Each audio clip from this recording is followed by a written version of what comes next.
I'm David Bonfiglio. I'm project manager for Mountainwood Homes. Electrical walk's probably the most important get-together meeting that we can have with clients. Mainly is because we can have so much on plans, but when it comes down to it, they don't know exactly where one switch is going to be, or how many can lights they're going to have, or the orientation of those can lights. You physically have to walk it and see where everything is, and that's kind of what we do. And we'll always have our electrician there, and then probably one of our designers is nice, and then walk with the clients, and of course me.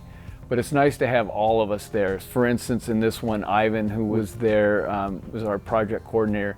He was actually taking a lot of notes with the electricians, kind of left me free to walk with the clients and get ideas from them. So that was a good collaborative process that we had.